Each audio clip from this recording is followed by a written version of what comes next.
ล่ะร้านน้ำซ้ำกากเลยเส้นแล้วนะทอดมันก็มีนะครับ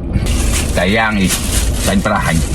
มันก็สมยอดอ้าวสวัสดีทุกคนครับไก่เราแต่ที่ยังมันกลังเอาหมดนะเชียร์ปองกับเตาแก่ฮะแอร์ราตีเชียร์ปองแกลกลองเราแต่ละเนี่ยก่อนน้องเปิ้งมีน้ำพริกกะปินะน้ำพริกกะปิกับปลาทูกับฮันนี่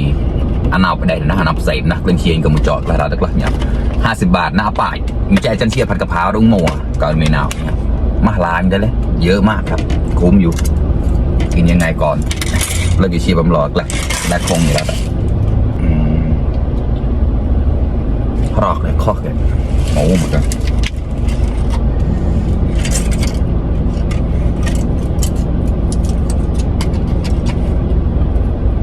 หลายฝั่ง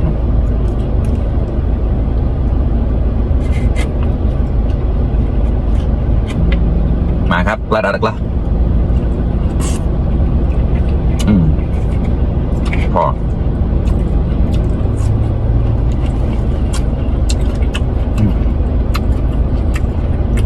สะก่อนข้าวโพดอ่อนละ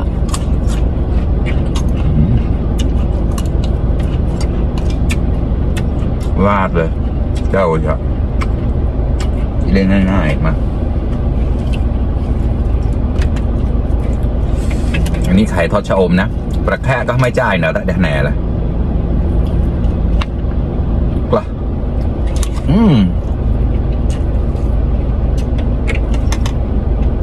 โอ้ย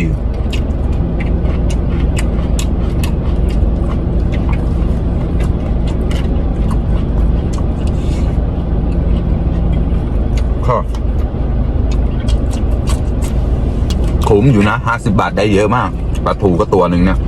ต้อนอะไรกันนะปลาทูเลยมัวนะอาป้าตีซ่อมาคือที่ที่ทำชีต้อนนะแต่ที่ทำในได้เยอะๆทำในเด็กแหละเนี่ยโด่ง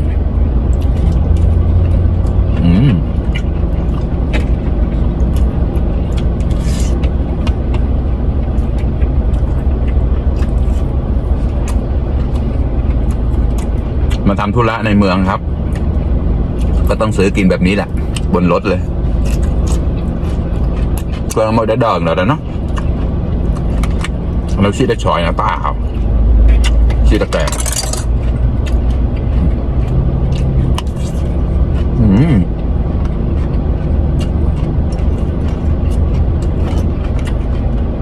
นี่ปลาทูไม่เค็มเข้าไปดอนครับ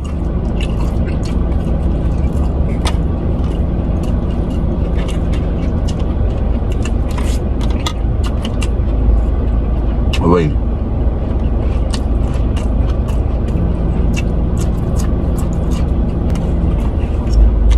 แล้วแกได้ชี้ได้แจ๊ดอยู่แล้วนะสลายคงเนี่ย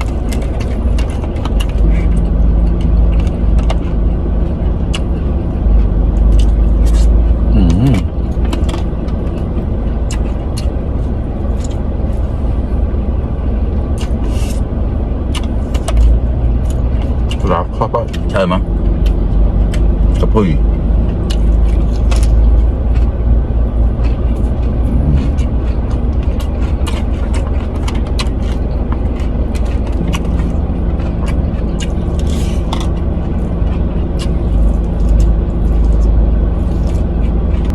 ครับ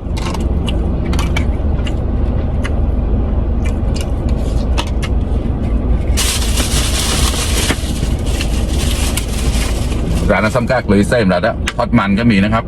กินข้าวก่อนอันนี้ก็50 บาทครับอาป้าจะต้องแปะแล้วด้วยไก่ย่างอีกเป็นปลาหันเดี๋ยวป้อนเลยคนก็ชีพใหญ่มันเกิดแล้วแบบบัวสายชีพวอดผู้ชาย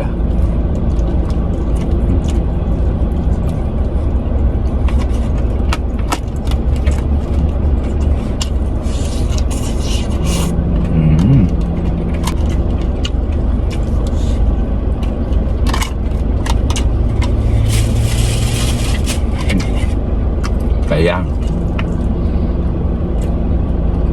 ป่าร้อน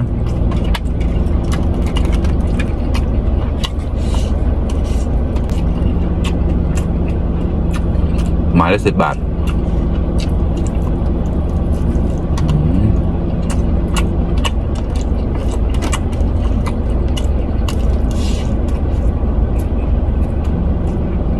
ก็รักล้นเคลปเชียดิไหนจับไหนเชียไหนกันไหนจะต้อนเราแล้วนะจำเคลปกับเคลปตลกมือเสียงอยู่นะเราใส่กินเราต้องกินได้อยู่ที่ไหนก็ต้องกินได้นะครับ